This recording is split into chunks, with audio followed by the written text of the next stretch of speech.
benar-benar nonton ini ya, apa detail, misalnya luka di mana. Biasanya kalau assessment itu Anda pertama menyebutkan lokasinya. Luka ada di siku kanan sebelah luar atau sebelah dalam, kemudian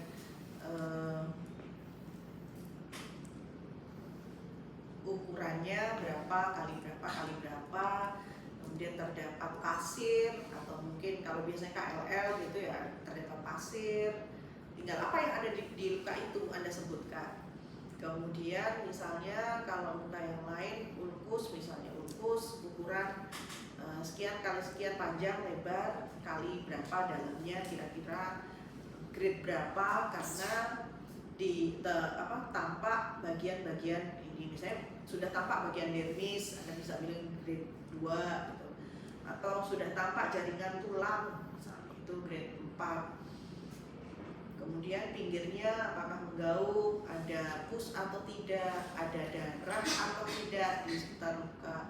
Lalu juga disebutkan bagaimana kondisi kulit yang masih intak di sekitar luka. Apakah tampak kering, atau mungkin ada pecah-pecah, atau tampak sudah karena kalau kulit terlalu kering itu kadang bisa tiba-tiba sobek, terutama di dekat luka ya, karena dia juga ikut terganggu kan.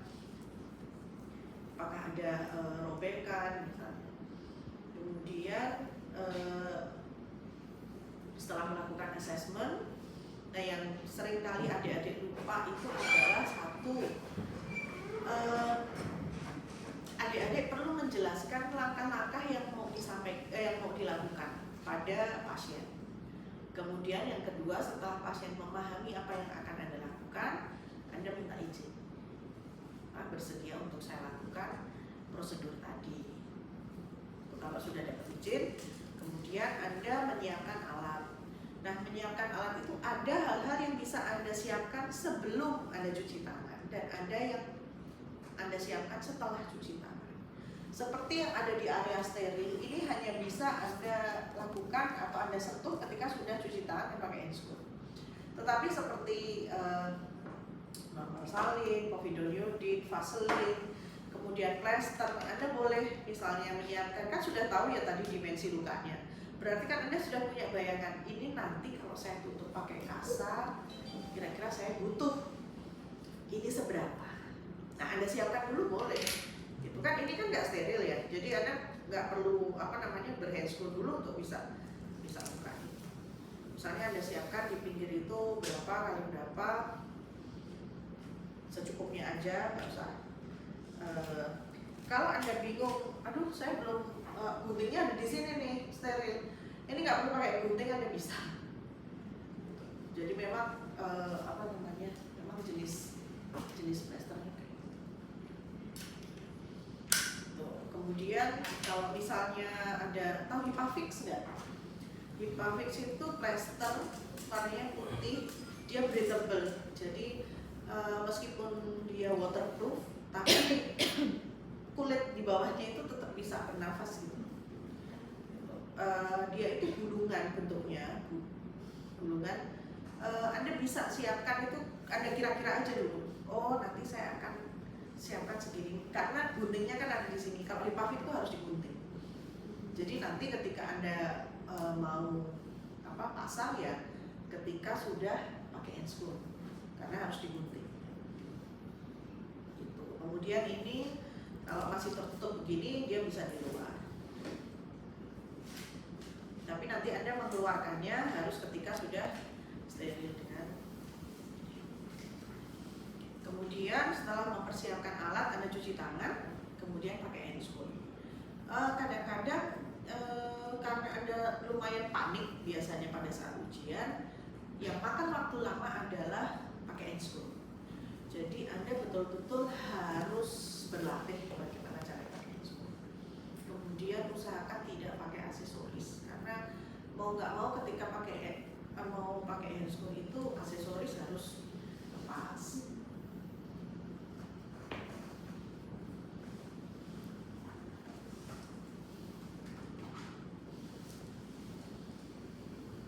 Biasanya ada yang steril sih, cuman ini nggak mau pakai kalau pada saat ujian yang disediakan kan handscoop nggak steril, tapi Anda memakainya, mempersiapkannya seperti halnya Anda pakai handscoop steril. Cuci tangan dulu, kemudian Anda bisa pakai handscoop.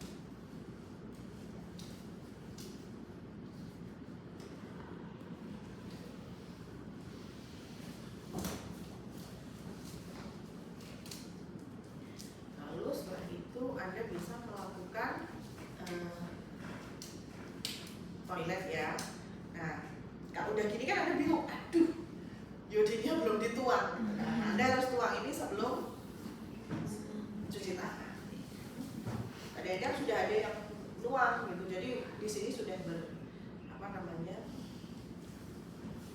Nah, kalau sudah pakai gini Anda boleh dia bisa ambil kasa. Anda bisa pakai pinset, Anda bisa pakai tangan ada di sini.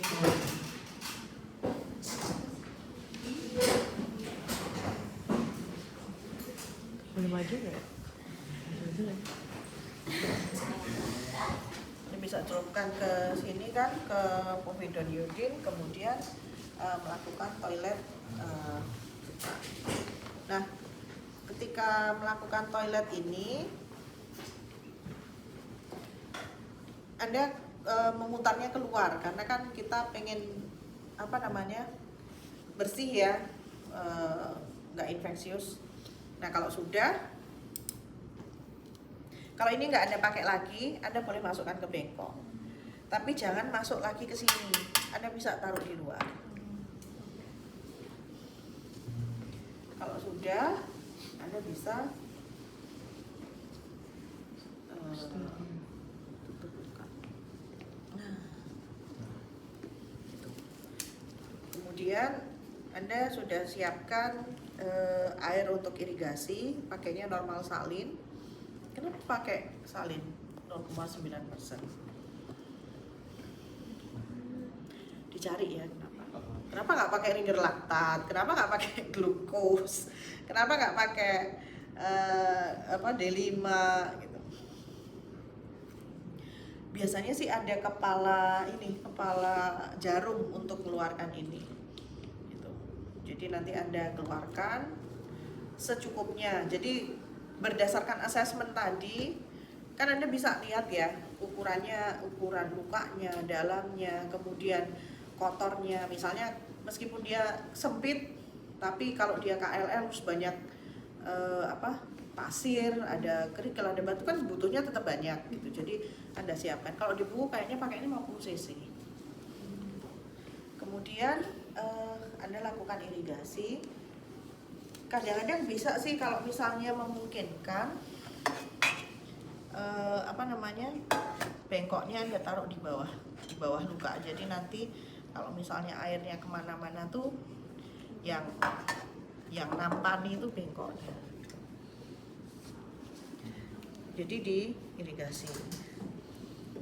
Lalu Anda bisa ambil lagi. Biasanya sih kalau misalnya ada asistennya yang ngambil air, Anda yang bersihkan. Kalau sudah Anda bisa keringkan sekitar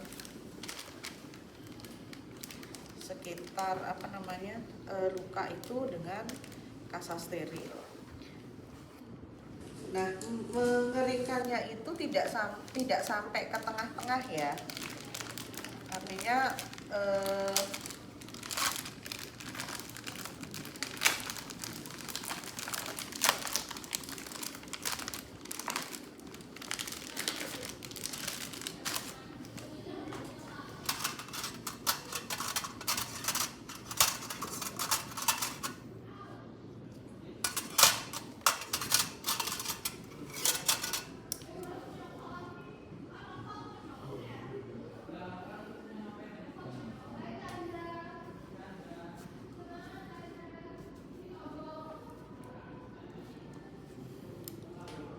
Anda bisa keringkan pinggirnya.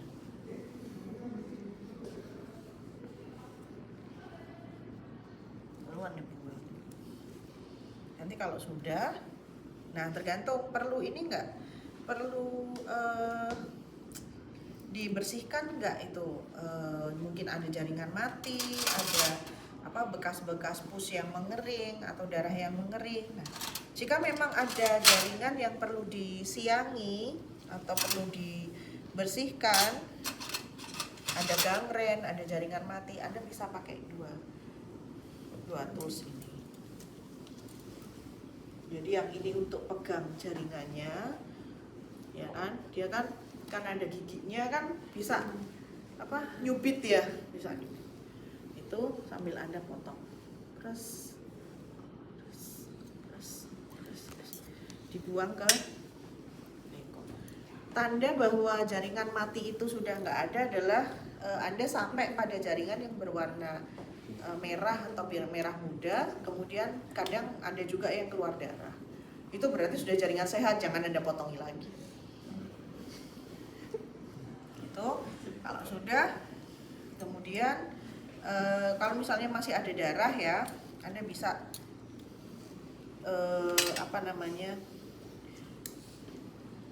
kasih povidone iodine juga bisa.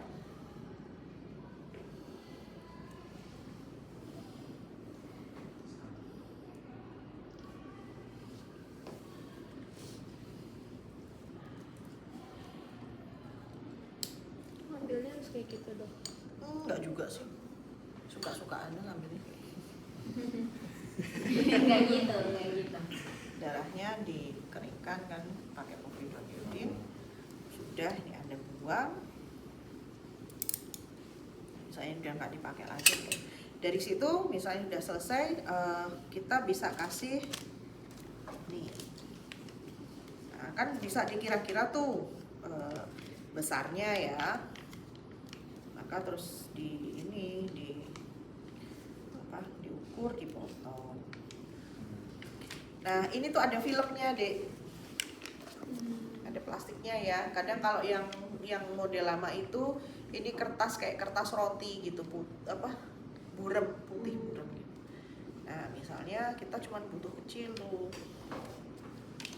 Kita bisa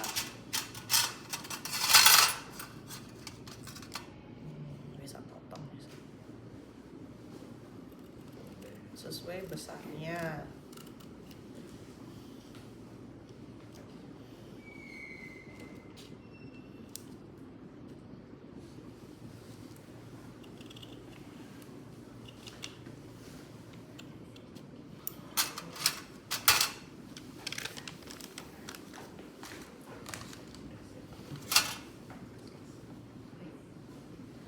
Nih ya, nah jangan lupa ya, yang ditaruh di situ itu tilenya aja, jaringnya aja. Ini harus Anda lepas lapisannya ini, karena pernah ada ini plastiknya juga ikut masuk sampai di plester. Terus saya mikir itu sembuhnya kapan? Caranya begitu. Ini nggak enak banget anunya. Handscoon-nya nggak enak. Karena harusnya dia bisa satu. Terbuka.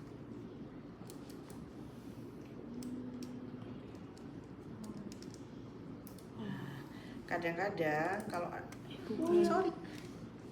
Jadi kalau misalnya jatuhnya di sini, nggak apa-apa, Anda betul bisa pakai. Tapi kalau jatuhnya di sini, Anda harus potong lagi. Nah, ini kan ada kayak semacam salepnya ya. Nah, ini kalau orang yang ngirit banget, ini salepnya dioleskan lagi ke sini. Saking sayang kalau dibuang. Tapi besok kalau ujian jangan gitu. Itu nggak lagi artis. Oke, ini aja yang ditempel ya, jangan sama pelapisnya. Ini di dalamnya. Nah, itu berarti di dalamnya apa, di area sekitar muka juga gitu? Enggak, kalau kita sih butuh yang dia butuh regenerasi utamanya. Kan itu isinya kan antiseptik sama emollient ya, sama pelembab. Jadi yang utamanya butuh butuh yang utamanya itu gampang infeksi dan dia butuh sangat dicegah infeksinya. Kan kita butuh regenerasi kan di dalam sini gitu. Kalau di sini kan dia sudah jelas ya, tadi udah ada dapat povidone iodin gitu. Kalau yang tengah kan enggak tadi. Kan kita nggak boleh naruhin ini ditaruh di tengah ke dasar luka, nggak boleh. Dia hanya untuk di pinggir luka aja. Ini udah ke apa namanya? Sudah kita nggak pakai lagi misalnya. Kemudian kita butuh vaselin. Nah, Anda bisa pakai ini. Dilihat kalau pinggirnya itu kering, bagian kulitnya ini Anda oles dengan vaselin. Ingat pinggirnya aja, jangan sampai dalamnya. Nah, setelah sudah ini dibuang, kita kan mau pakai kita tutup ya, pakai kasa steril. Kita tutup pakai kasa steril, baru ini diambil. Masukkan laundry. Nah, dari sini Anda pergunakan plasternya tadi yang sudah Anda siapkan. Dok, itu dengan handscoon atau Iya. dengan? Itu habis itu handscoon-nya Anda lepas. Plasternya kita gini nggak apa-apa dok? Apa? Plasternya nanti pada saat OC kami taruh di meja. Ditaruh di pinggir gitu. Emang ditaruh di pinggir gitu. Oke. Kadang-kadang kita taruh di tiang infus, kadang-kadang kita taruh di. Kalau di tangan. Kalau di tangan jangan, itu kan berarti mindahin kuman dong. Udah gitu. Dok, dok, izin bertanya dok. Tadi kan pada saat kita mau ambil salin itu kan dari sininya berarti ya dok langsung. Itu kan ini tidak steril, terus kita sudah dalam kondisi. Makanya pakai ini. Maksudnya pegang ini. Iya. Nggak apa-apa. Oh. Terus Kadang-kadang bahkan ini tuh ada di sini. Nanti Ini. pas OSCE itu semuanya ada di sini atau kita? Ada yang sudah di hijau. Gitu. Anda yang wajib itu adalah menyebutkan alat yang mau dipakai. Karena kadang-kadang ada yang bilang alat sudah siap, apa yang siap, apa yang mau Anda pakai. Ya kalau OSC itu kayak cara-caranya beneran dibilangin Ada yang beneran, ada yang enggak. Kalau saya sih ini ya tergantung keadaannya. Kalau misalnya sudah ada yang tertuang ya sudah, Anda pakai aja gitu. Itu nggak usah terus dibuang kan enggak. Kenapa sih? Ini Anda bisa pakai lagi buat latihan. berarti kasanya digunakan 4 kali ya dok? Maksudnya 4 kali? Wis gitu. Karena itu semua bergantung pada keadaan ya. Artinya ada kalanya ketika lukanya itu kotor banget, irigasinya kan butuh banyak. Jadi kita ngabisin kasa emang waktu ngeringkan pinggir-pinggirnya itu. Kalau manekin buat OSC berarti bukan cuma ini ya kan dok? Banyak. Macam-macam. Ya. Kalau yang Ada yang lebih kecil lukanya, ada yang kelihatan kayaknya ada yang kelihatan. Tanda tulangnya. ada yang sampai benar-benar motong jaringan gitu nggak ada? Enggak, kalau motong itu tergantung di soal ya. Bergantung soalnya membutuhkan dia tanpa ada jaringan mati atau enggak. Biasanya kalau lukanya kelihatan ada item-item gitu. Ada. Terus saya juga nyebutin kayak kondisi lukanya gimana? Ada. Iya, Oh, ada. gitu. Langsung tindakan. Semangat ya. Jadi asesmennya itu juga ada nilainya soalnya. Jadi memang harus diceritakan sesuai ini. Kadang-kadang penguji gini ada yang di soalnya penguji itu menyebutkan penguji yang harus jawab misalnya dengan ukuran gitu. Anda sudah menyebutkan ukuran tertentu, tapi kemudian karena di penguji sudah ada ininya, akan dikasih tahu ukuran sekian kali sekian kali sekian.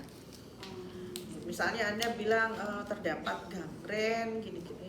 Nanti kalau misalnya sebenarnya enggak, pengujinya bilang tidak ada gangren.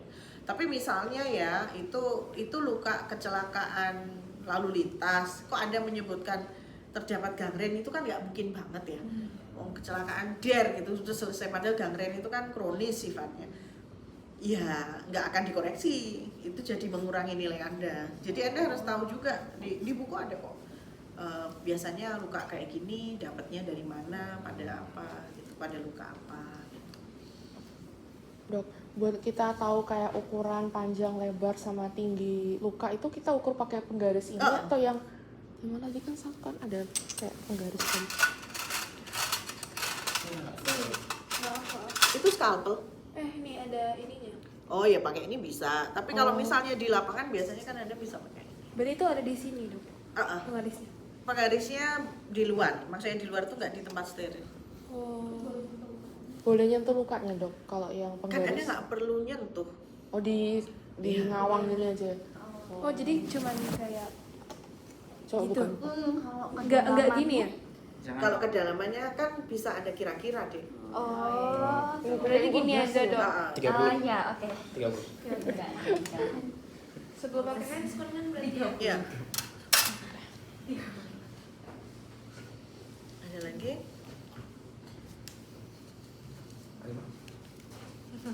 Itu kan ada beberapa checklist ya. Iya dok. Coba buka dong. Ada Tapi kayaknya isinya itu hampir sama. Assessment. Kan tetap kan ini anamnesis kan, kemudian ini apa namanya, ini pasti ya prosedur dan meminta izin. Ini kadang-kadang nilainya sendiri-sendiri dek. Menjelaskan prosedur dan meminta izin tuh kadang-kadang sering nilainya sendiri-sendiri. Kemudian tipe jaringannya seperti apa. Ada eksudat transudat itu kan kelihatan ya. Kalau eksudat itu biasanya lebih kekuningan, bahkan warnanya dia lebih berwarna. Kalau transudat kan biasanya dia bening. Kemudian bau kan jelas. Tepi luka dia menggaung, ada menggaung itu lebih tinggi. Kayak gitu tuh menggaung. Kemudian apakah pinggirnya itu rata sama dengan kulit di sekitarnya. Kemudian dimensi luka itu tadi yang diukur.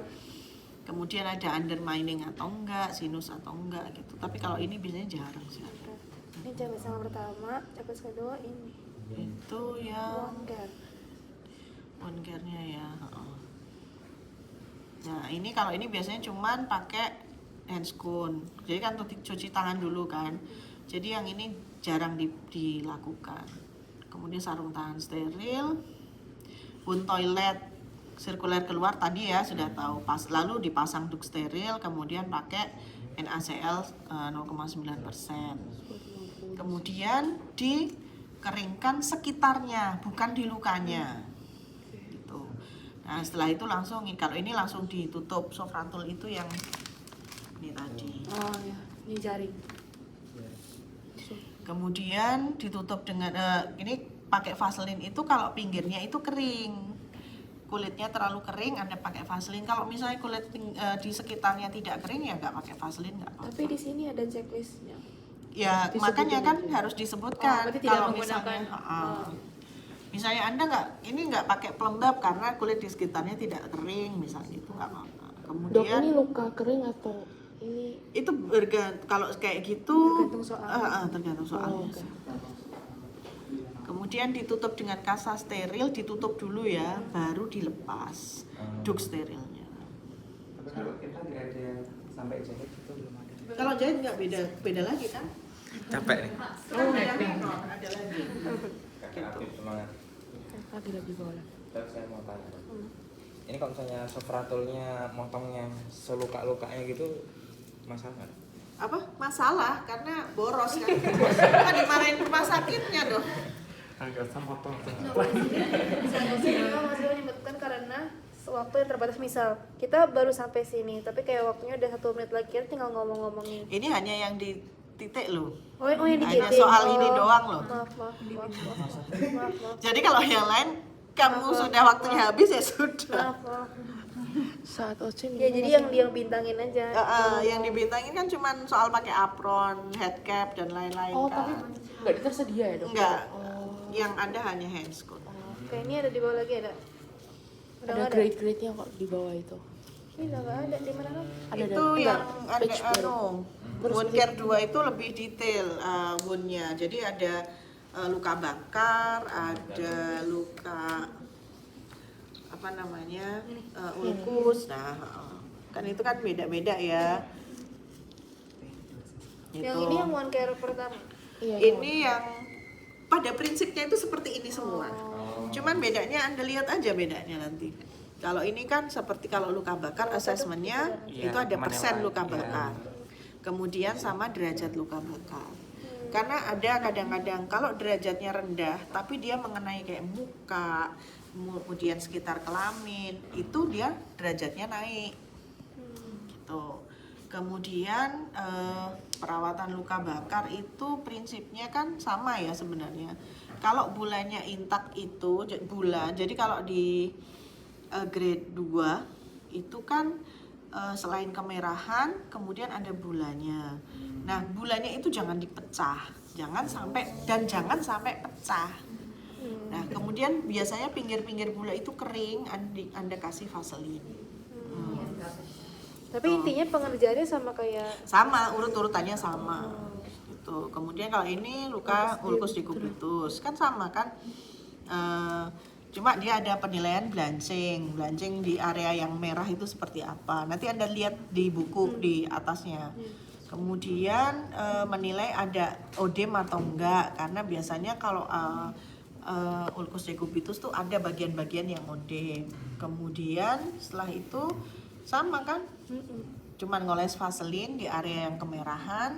Kemudian ya sudah cuman gitu doang. Kalau misalnya ada ulkusnya ya berarti Anda harus bersihkan ulkusnya kayak ini tadi.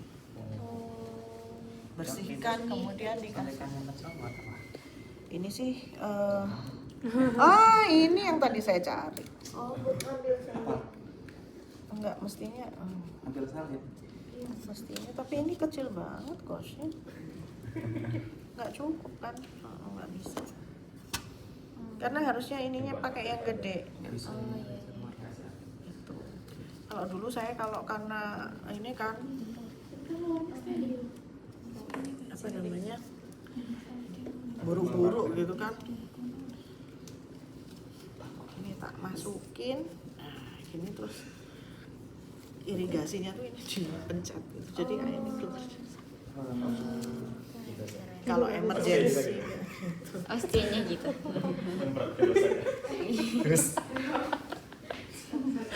Satunya dok. Kemudian kalau derajat 2 sampai 4, nah biasanya kalau derajat 1 itu belum sampai ulkus gitu kan, masih cuman daerah odem, kemudian ada yang ada bulan. Nah kalau ini kan sudah ada lukanya, sama caranya. Oke. Coba aja nih, tuh kan aseptik wound toilet, kemudian tetap irigasi, pakai sofratul, ditutup, sama sebenarnya prinsipnya. Pastor. Gitu. Ini untuk derajat 2 sampai 4. Dipelajari juga tentang edukasinya karena ada nilainya sendiri edukasi. Satu lagi. Ini kalau ulkus diabetes sama kok. Oh, sama. Nah, cuman ulkus diabetes itu biasanya ini ada ngambil ini asesmennya ya, cuman asesmen doang kan. Nah, ini perawatan ulkus yang tanpa gangren kan sama. Nggak ada menyiangi. Coba yang ada gangren ada nggak? Oh, nggak ada berarti. Kemungkinan soal dengan ngambil jaringan itu nggak ada. Izin ke toilet dulu. Dok, maaf dok, berarti kalau udah kita tutup kasat ini di plasternya di pinggir-pinggir gitu. Nah, makanya itu tadi kenapa Anda harus tahu betul tentang dimensi.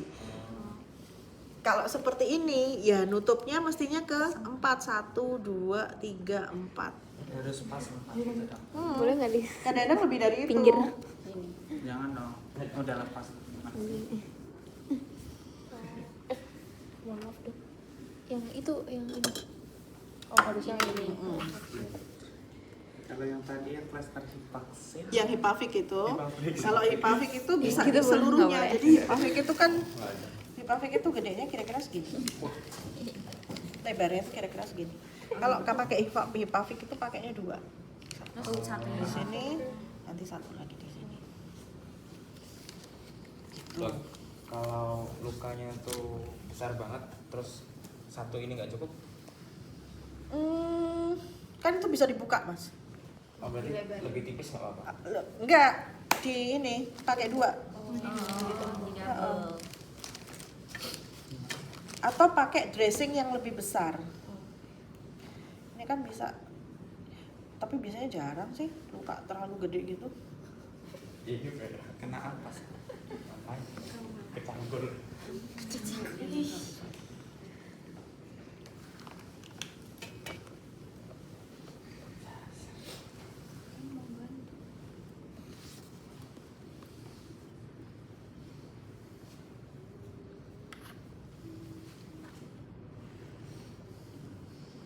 Nah, bagian yang jerawut-jerawut kayak gini nih jangan kena luka. Taruh di dalam Oh, ada. gitu. Meskipun ya kalau ini pada akhirnya nanti bisa masuk di luka, tapi kan nggak terus ganggu. Nggak terus Anda memang menyengaja untuk biar dia ditaruh di luka. Itu bisa. Panjang apa? Dok, maaf dok, boleh coba diulangin ini pinsetnya gimana? Lanjut. Yang apa? Yang tadi anatomi. Ini chirurgis. Oh, chirurgis. Kelihatan ada giginya. Oh ya ada. Tadi satu lagi berarti anatomi kita apa ya? Iya kan? Mana tadi satunya? Sarapan. balikin pip. Kok hilang ya? Bisa jangan gitu. Nggak bisa. Ya, lima. Anatomi. Dua aja. Anatomi. Aduh. Oh ini. Kan beda tuh giginya. Yang satu ada pengaitnya nih loh. Ini chirurgis. Ini yang nanti buat nyubit. Ini bikin luka ini kalau dicoba. Mau nggak? Enggak. Kalau ini kan enggak. Buat ngambil kasa ini ya dok. Bisa kemudian buat apa ya? Lebih ke buat menyentuh sesuatu yang nggak bikin luka. Kalau ini kan memang karena barangnya mau diambil, maka bentuknya kayak gini. Chirurgis buat ngambil. Ini buat ininya pas mau nyangin Kasa ya. enggak pas mau nyangin ininya apa ininya nggak sih tadi lepas dulu ininya dicubit enggak ya nggak sih Itu pakai ini nggak sih? Pakai yang ini. Nih. Yang cilok Bukan. Tapi yang satunya buat koreng-koreng. iya kan Terus Oh sama ini ya? ininya buat yang motongnya Potongnya. Oh. Ini buat Kenapa harus diambil. naik gitu? Karena kan biar Karena biar gini loh, biar nemplek. Jadi yang bagian yang bersentuhan dengan luka itu lebih kecil, ya kan? Kemudian jangkauannya lebih jauh. Karena bentuknya seperti itu. Sekarang penjenengan bayangkan kalau pakai yang mana tadi gunting satu? Kan ada ini. Nah, ada ini. Ini kalau lurus kayak gini, yang dia di pinggir sini nggak kena di sini. Ini nggak bisa, mau gunting apa mas? iya. Nggak nyampe, gitu loh. Makanya harus pakai yang ini. Nyampe ini nanti. Iya. Keren. Jadi kayak di dokter. Pakai tangan. Dicoba ya. Ada lagi. Dikaro. Jadi itu tadi yang saya peragakan adalah prinsip pengerjaannya ya, wound managementnya. Kan tadi macam-macam ya, kalau misalnya luka bakar grade 1 2, kalau dia masih ada bula, berarti kita nggak melakukan apalagi menyiangin ya. Jadi dia tetap intak, kemudian di pinggirnya Anda kasih pelembab. Kemudian kalau misalnya luka bakarnya itu sampai ke buka ke menuju dermis atau dia melukai epidermis, berarti setelah Anda irigasi itu bisa Anda bersihkan dan tutup dengan Sofratul dengan kasar. Jangan lupa pinggir-pinggirnya pada luka bakar itu biasanya sangat kering, jadi Anda harus pakai pelembab. Gitu. Ulkus decubitus juga begitu. Ketika ulkusnya grade 1 ya sudah Anda bersihkan aja, nggak ada yang perlu ditutup karena belum bikin luka. Cuma memang selain desinfeksi, Anda pastikan bahwa memang kulitnya nggak kering. Karena kalau kulitnya kering, dia kan bisa gampang ketarik ya, nggak lentur kan. Nah nanti bulannya itu pecah kalau itu pecah kan jadi luka terbuka, dia jadi ulkus, jadi lebih lama lagi sembuhnya gitu. Kalau bulannya disedot apa? Jangan buat. Ya kemarin dokter ini. Sejauh mungkin tidak melakukan manipulasi terhadap bulan gitu ya, kecuali Anda yakin bahwa Anda berhasil ya gitu. Makanya dengan kalau saya sih dengan jam terbang juga sih ya, jadi dengan pengalaman ini kayaknya misalnya saya pakai jarum yang kecil, saya ambil isinya, saya bisa bersihkan, nggak apa-apa, silakan. Tapi kalau di situ saya nggak menyarankan sih. Ada airnya. Mau tanya lagi Dok? Oke. Tapi ini kayaknya di luar. Kalau misalnya ada luka bakar kayak ini, biasanya perlu anestesi gitu nggak? Berarti ngorek-ngoreknya juga Ya. kerasa. Kalau gangren kan nggak kerasa karena dia udah jaringan mati. Nanti kalau pasiennya udah mulai meringis, sudah mulai sakit, nah itu berarti sudah ujungnya, sudah jaringan sehat. Berarti harus sampai konsen klinis. Iya, iya. Kadang-kadang tuh sampai di bawah gitu dia sakit pak, boten nih, waduh. Udah kalau kayak gitu udah kita siap-siap. Wah ini kayaknya mesti amputasi. Kalau ulkus DM ya, kalau luka DM kayak gitu. Gak kerasa dia dipotongi gitu juga nggak terasa. Keras. Gitu. Bahkan sampai yang merah kan kalau DM kan dengan punya polineuropati ya. Jadi kadang-kadang ya sarafnya juga sudah tidak seini. Jadi ya dipotongi gitu kan. Nah, nanti ketika dia sudah mulai sakit, sudah mulai perih, keluar darah, nah itu udah jaringan sehat. Anda berhenti di situ. Ada lagi?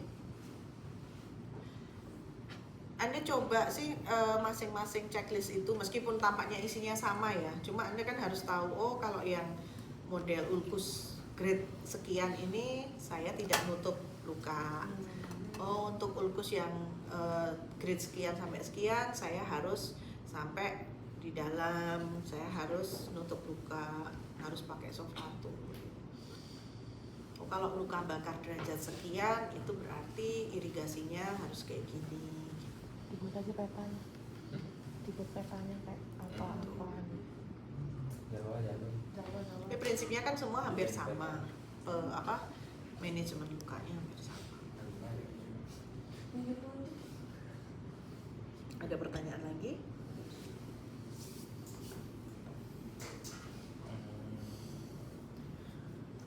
Sama mencari minggu depan Anda longgar nggak? Pekan depan. Saya kemungkinan pekan depan sangat jauh lebih luang daripada pekan ini.